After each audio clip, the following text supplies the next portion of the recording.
ప్రధానమైన అంశం. BRS party వాళ్ళు ఖచ్చితంగా మైనారిటీ ఓట్ బ్యాంక్ మొత్తం కూడా 80% మాకే పడుతుందని చెప్పి భావిస్తున్నారు.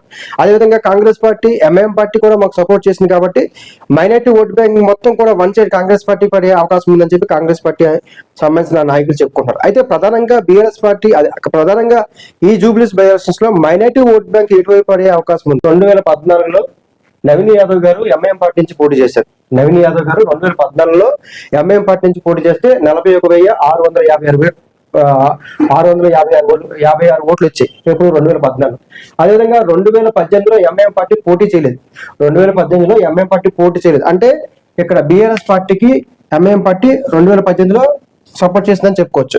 అదేవిధంగా నమస్కారం, నేను మీ ఆడ నరజు. ప్రస్తుతం జూబ్లీస్ బై ఎలక్షన్స్ లో మైనారిటీ ఓట్ బ్యాంకింగ్ ఎటువైపు అనేది ఇక్కడ ప్రధానమైన అంశం. బీఆర్ఎస్ పార్టీ వాళ్ళు ఖచ్చితంగా మైనారిటీ ఓట్ బ్యాంక్ మొత్తం కూడా 80% మాకే పడుతుందని చెప్పి భావిస్తున్నారు.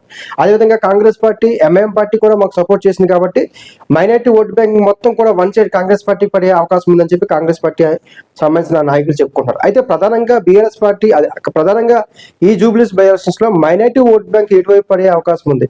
గత 2 ఎలక్షన్స్ అంటే గత 10 సంవత్సరాల నుంచి ఈ జూబ్లీస్ నియోజకవర్గంలో మైనారిటీ ఓట్ బ్యాంక్ ఏ రకంగా షిఫ్ట్ అయింది, ఎవరికి పడే అవకాశం ఉంది, గతంలో ఏ పార్టీకి వేశారు, ఇప్పుడు ఏ పార్టీకి వేసే అవకాశం ఉంది అనేది పర్టికులర్ గా మీకు ఎక్స్ప్లెయిన్ చేసే ప్రయత్నం చేస్తాను.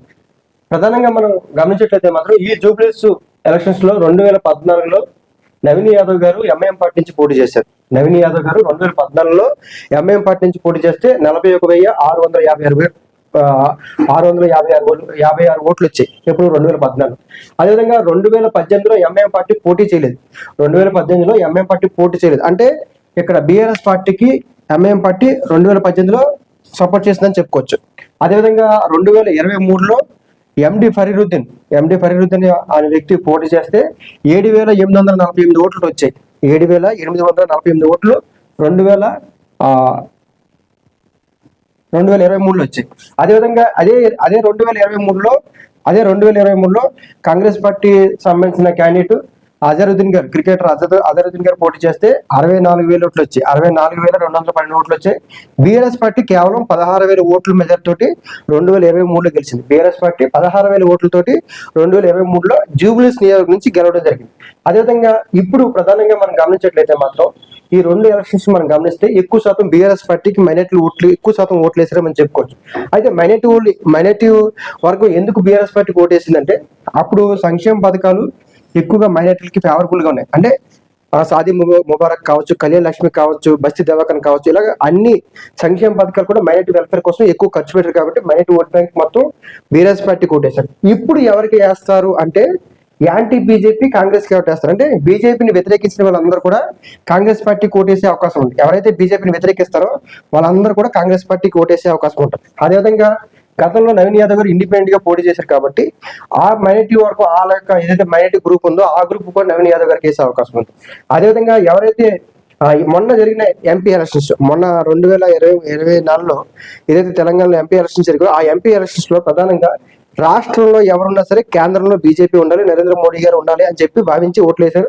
అప్పుడు 50% కాంగ్రెస్ కి, 50% బీజేపీకి పడ్డాయి. మన బీఆర్ఎస్ కి అసలు ఏమీ రాలేదు. 50% కాంగ్రెస్ కి, 50% బీజేపీ పడ్డాయి. ఎందుకు? రాష్ట్రంలో ఎవరున్నా కేంద్రంలో బీజేపీ ఉండాలని చెప్పి భావించారు.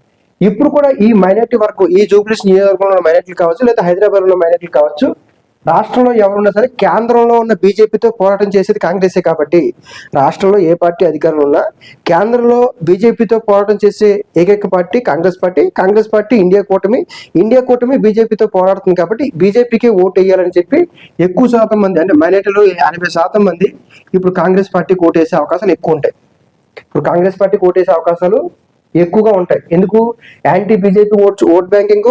అదేవిధంగా ఇప్పుడు కేంద్రంలో ఎవరైతే బీజేపీ పార్టీతో పోరాడుతున్నారు కాబట్టి కాంగ్రెస్ పార్టీ ఇండియా కూటమి ఖచ్చితంగా వీళ్ళకి వేసే అవకాశం ఉంది. కాబట్టి ఇది ఇక్కడ జూబ్లీస్ బై ఎలక్షన్స్ లో ఉన్న మైనారిటీ ఓట్ బ్యాంక్. గతంలో బీఆర్ఎస్ పార్టీకి ఉన్న మైనారిటీ ఓట్ బ్యాంకింగ్ ఇప్పుడు అధికారంలో కాంగ్రెస్ పార్టీ ఉంది కాబట్టి కేంద్రంలో ఉన్న బీజేపీతో పాటు పోరాడుతుంది కాబట్టి గతంలో నవీన్ యాదవ్ గారు కూడా ఎంఐఎం పార్టీ నుంచి పోటీ చేశారు కాబట్టి అదేవిధంగా ఎంఐఎం పార్టీ నుంచి కూడా ఎవరిని క్యాండిడేట్ నిలబెట్టలేదు కాబట్టి ఈ అన్ని ఫ్యాక్టర్స్ కూడా ఈసారి మైనారిటీకి ఎక్కువగా శాతం మైనారిటీలు అందరూ కూడా కాంగ్రెస్ పార్టీకి ఎక్కువగా ఓట్లు వేసే అవకాశం ఉంది.